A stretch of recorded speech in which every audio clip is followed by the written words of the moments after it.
ഇപ്പോൾ നോക്കുകയാണെങ്കിൽ social media ഇൻഫ്ലുവൻസേഴ്സിനെ കൊണ്ട് നിറഞ്ഞിരിക്കുകയാണ്. അപ്പോൾ യു എയിൽ നിന്നൊരു പഠനം പുറത്തു വന്നിട്ടുണ്ട്. ആ വിഷയത്തെക്കുറിച്ചാണ് പറയുന്നത്. യു എയിലെ ഏറ്റവും വിശ്വാസം കുറഞ്ഞ തൊഴിൽ ഇൻഫ്ലുവൻസർമാരുടേതാണ് എന്നാണ് ഈ പുതിയ പഠനത്തിൽ പറയുന്നത്. ഇൻസൈറ്റ് ഡിസ്കവറിയാണ് ഇത് സംഘടിപ്പിച്ചത്. Base reputation in the UAE എന്ന പഠനത്തിലാണ് ഇക്കാര്യം വ്യക്തമാക്കിയിരിക്കുന്നത്. അതായത് 21% പേരും ഇൻഫ്ലുവൻസർമാരുടേതാണ് ഏറ്റവും വിശ്വാസം കുറഞ്ഞ തൊഴിൽ എന്നാണ് അഭിപ്രായപ്പെടുന്നത്. നോക്കുകയാണെങ്കിൽ ടെലിമാർക്കറ്റിംഗ്, ക്രെഡിറ്റ് കാർഡ് വിതരണക്കാർ, റിയൽ എസ്റ്റേറ്റ് ബ്രോക്കർമാർ ഇവരെക്കാളൊക്കെ കുറഞ്ഞ വിശ്വാസ്യതയാണ് ഇൻഫ്ലുവൻസേഴ്സിന് ഉള്ളത് എന്നാണ് ഈ പഠനത്തിൽ നിന്ന് വ്യക്തമാകുന്നത്. അജിംസ്, എന്താണ് ഈ പഠനം? അത് UAE കേന്ദ്രീകരിച്ച് നടത്തിയ പഠനമാണ്. UAE കേന്ദ്രീകരിച്ച് പഠനം നടത്താൻ വേറൊരു കാരണം കൂടിയുണ്ട്. അപ്പോൾ ഇന്ത്യയിൽ നമ്മൾ മുമ്പ് സംസാരിച്ച പോലെ സോഷ്യൽ മീഡിയ കൺട്രോൾ ചെയ്യുന്ന, അല്ലെങ്കിൽ സോഷ്യൽ മീഡിയ റെഗുലേറ്റ് ചെയ്യുന്ന, ഇൻഫ്ലുവൻസേഴ്സിനെ റെഗുലേറ്റ് ചെയ്യുന്ന ചില ചട്ടങ്ങൾ UAE വന്നിട്ടുണ്ട്. അപ്പോൾ ആ ചട്ടങ്ങൾ പ്രകാരം ഒരാൾ സാമ്പത്തിക ലാഭം നേടുന്ന ഒരു വീഡിയോ ചെയ്യുന്നു. ഇപ്പോൾ ഇൻഫ്ലുവൻസർ പല രീതിയുണ്ട്. ഇപ്പോൾ വീട്ടിലിരുന്ന് കഞ്ഞി കുടിക്കുന്നതും തുണി അലക്കുന്നതും ലൈവ് ടെലികാസ്റ്റ് ചെയ്ത് കാശുണ്ടാക്കുന്ന ആൾക്കാരുണ്ട്. അവർക്ക് കിട്ടുന്ന ആഡ് റവന്യൂയാണ്. അതല്ലാത്ത പരസ്യം, ഇപ്പോൾ UAE നോക്കുകയാണെങ്കിൽ അവിടുത്തെ ഇൻഫ്ലുവൻസേഴ്സ് ബഹുഭൂരിഭാഗവും പരസ്യമാണ് ചെയ്യുന്നത്. അപ്പോൾ നിങ്ങൾ ആ പൈസ ഇവിടെ നിക്ഷേപിക്കൂ. ഇപ്പോൾ ഇൻഫ്ലുവൻസേഴ്സ് എന്ന് പറയുന്ന ഈ ഇൻവെസ്റ്റ് ചെയ്യാൻ വേണ്ടി പ്രേരിപ്പിക്കുന്ന കുറേയധികം ആളുകൾ. മറ്റൊന്ന് അവർ പ്രൊഡക്ട്സ് വിൽക്കുന്ന ആളുകൾ.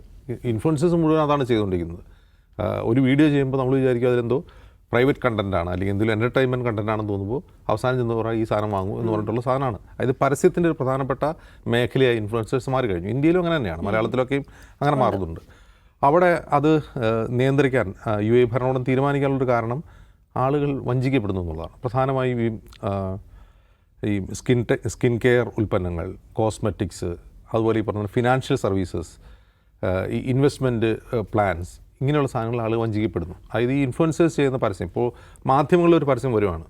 മാധ്യമങ്ങളിലൂടെ വരുന്നൊരു പരസ്യം ജനങ്ങളെ വഞ്ചിക്കുന്ന രീതിയിലാവാതിരിക്കാൻ മാധ്യമങ്ങൾ ശ്രദ്ധിക്കും. അവർ സ്വയമായ ഒരു റെഗുലേഷൻ ഉണ്ടാവും. അപ്പോൾ ആളുകൾ നേർക്ക് നേരെ പറ്റിക്കുന്ന തട്ടിപ്പാണെന്ന് മാധ്യമങ്ങൾക്ക് തോന്നിയാൽ പൊതുവെ അവർ ആ പരസ്യം പ്രസിദ്ധീകരിക്കാറില്ല. അത്തരം ഒരു സ്വയം നിയന്ത്രണം മാധ്യമങ്ങൾക്ക് ഇന്ത്യയിലുണ്ട്, എല്ലായിടത്തും ഉണ്ട്, എല്ലാ രാജ്യങ്ങളിലും ഉണ്ട്. പക്ഷേ ഈ ഇൻഫ്ലുവൻസേഴ്സ് എന്താണ് ചെയ്യുന്നത്? ഇത് വാരി മുഖത്ത് വെച്ചു, വെളുത്തുവോ പാറിക്കോ എന്ന് പറഞ്ഞിട്ട് വീഡിയോ ചെയ്യും. അവർ ചെയ്യുമ്പോൾ അവർ കാശ് വാങ്ങിപ്പോവും, ഇത് മേടിക്കുന്നവൻ പണി കിട്ടും. അപ്പോൾ ഇത് നിയന്ത്രിക്കാൻ വേണ്ടിയാണ് UAE ഒരു നിയമം കൊണ്ടുവന്നത്. അതേ തുടർന്ന് നടത്തിയൊരു സർവേ റിപ്പോർട്ടാണ് ഈ പുറത്തു വരുന്നത്. ഈ സർവേ റിപ്പോർട്ടിൽ പറയുന്നത് വ്യത്യസ്ത ജോലികളുടെ ക്രെഡിബിലിറ്റി. ഇപ്പോൾ നമുക്കറിയാം, ക്രെഡിറ്റ് കാർഡ് വിൽക്കുന്നവർ UAE സംബന്ധിച്ച് ഈ ദുബായ് പോലുള്ള നഗരങ്ങളിൽ ക്രെഡിറ്റ് കാർഡ് വളരെ അനിവാര്യമായൊരു കാര്യമാണ്. ക്രെഡിറ്റ് കാർഡ് കൊണ്ട് പണി കിട്ടുന്ന ആൾക്കാരുണ്ട് അവിടെ. അപ്പം ഈ ക്രെഡിറ്റ് കാർഡ് സെല്ലേഴ്സ് ആയിട്ടുള്ള ആളുകളുടെ ക്രെഡിബിലിറ്റി, കാരണം അവർ എപ്പോഴും അനോയിങ് ആണല്ലോ. സാർ ക്രെഡിറ്റ് കാർഡ് എടുക്കും. ഇപ്പോൾ നമ്മളൊരു മോളിൽ പോകുമ്പോൾ സാർ ക്രെഡിറ്റ് കാർഡ് യൂസ് ചെയ്യുന്നതുകൊണ്ട് നമ്മൾ എക്സിക്യൂട്ടീവ് സമീപിക്കാറുണ്ട്. നമുക്ക് ചെറിയൊരു അസ്വസ്ഥത ഉണ്ടാകുമെങ്കിൽ നമ്മൾ ചിരിച്ചുകൊണ്ട് പോകും. പക്ഷെ അവിടെ അങ്ങനെയല്ല. അവിടെ വളരെ പുഷ് ചെയ്തുകൊണ്ട് ക്രെഡിറ്റ് കാർഡ് വിൽക്കുന്ന ആൾക്കാരുണ്ട്. അവരെ മറികടന്നുകൊണ്ടാണ് ഈ ഇൻഫ്ലുവൻസേഴ്സിൻ്റെ ജോലി ആളുകൾ വെറുപ്പിക്കുന്ന ജോലിയായി മാറുന്നത്.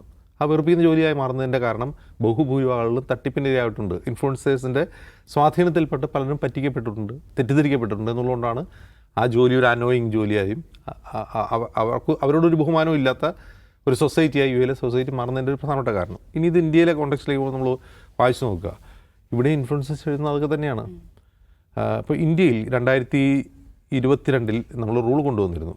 അത് ഇൻഫ്ലുവൻസേഴ്സ് മോണിറ്റൈസ് ചെയ്യുന്നുണ്ടെങ്കിൽ, പണം വാങ്ങി കണ്ടൻറ്റ് ചെയ്യുന്നുണ്ടെങ്കിൽ അത് അവിടെ എഴുതി കാണിക്കണം, വ്യക്തമായ ഭാഷയിൽ എഴുതി കാണിക്കുന്നുള്ള റൂൾ കൊണ്ടുവന്നിട്ടുണ്ട്. അതുപോലെ ലഭിക്കുന്ന പണത്തിൻ്റെ കണക്ക് കാണിക്കണം.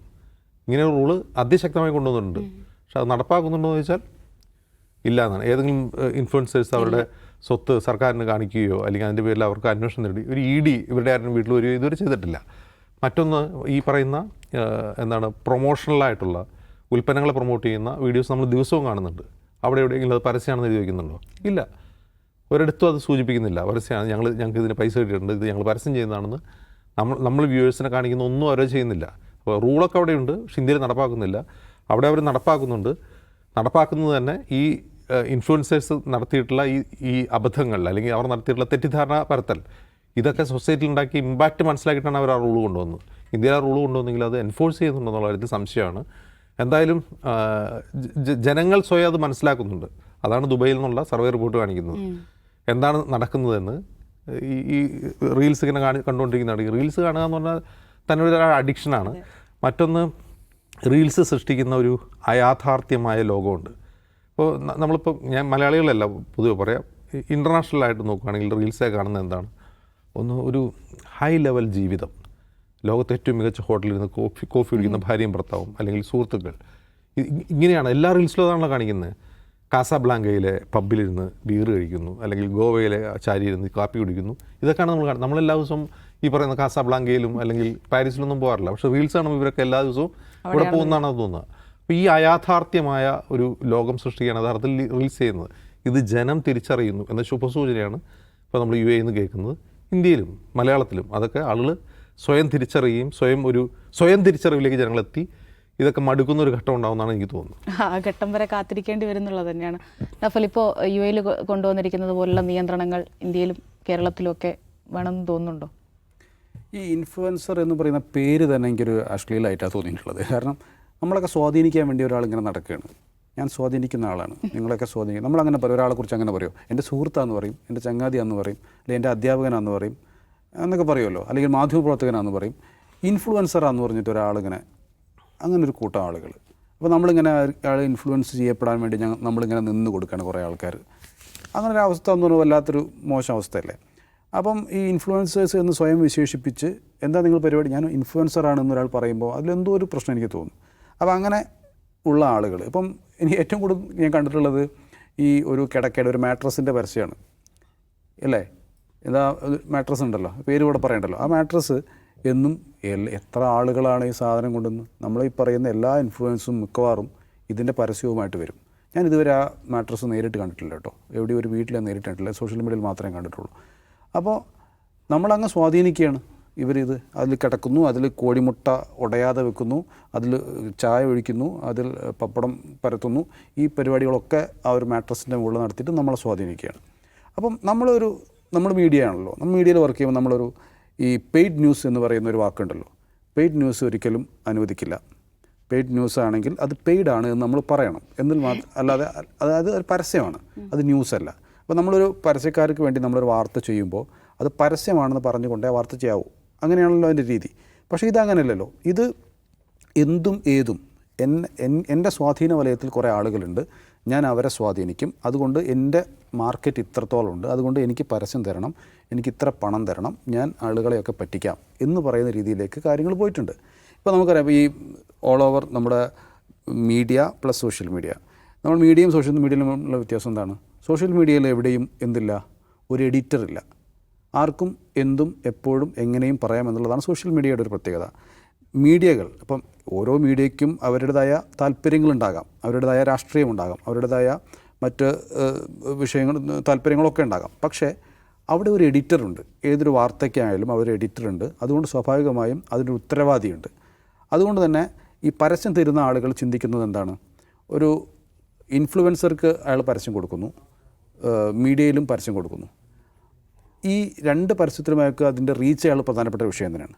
പക്ഷെ അപ്പോഴും അയാളുടെ വിശ്വാസ്യതയാണ് ആ പരസ്യം ദാതാവ് ഏറ്റവും കൂടുതൽ പരിഗണിക്കുന്നത്. അതുകൊണ്ട് തന്നെയാണ് ഇപ്പോഴും നിലവിലുള്ള മാധ്യമങ്ങൾക്ക് കൂടുതലായി പരസ്യങ്ങൾ വന്നുകൊണ്ടിരിക്കുന്നത്. അതിനുള്ള കാരണം ആളുകൾ ഈ സോഷ്യൽ മീഡിയയിൽ വരുന്ന പരസ്യവും മറ്റ് മീഡിയകളിൽ വരുന്ന പരസ്യവും അവർ രണ്ടായിട്ട് തന്നെയാണ് കാണുന്നത്.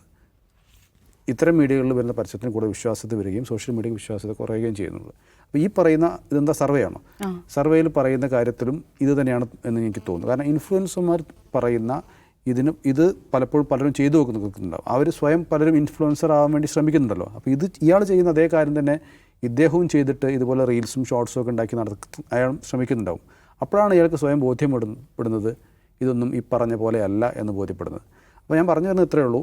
സോഷ്യൽ മീഡിയ ഇൻഫ്ലുവൻസേഴ്സ് എന്ന് പറയുന്ന ആളുകൾ ചെയ്യുന്ന ഇത്തരം പറ്റിക്കലുകളിൽ നമ്മൾ അകപ്പെട്ടു പോകരുത്. അത്തരം അകപ്പെടലുകൾ കൂടുതലായി വരുന്നു. അത് കാരണം ആളുകൾ അവരോട് അവിശ്വാസ്യത പ്രകടിപ്പിക്കുന്നു. അതൊക്കെയാണ് സർവേയിൽ പ്രതിഫലിക്കുന്നത്. നേരെ മറിച്ച് എഡിറ്റർമാരുള്ള മീഡിയയിൽ അങ്ങനെയല്ല സംഭവിക്കുന്നത് എന്നുകൂടി ഓർക്കുക. ശരി.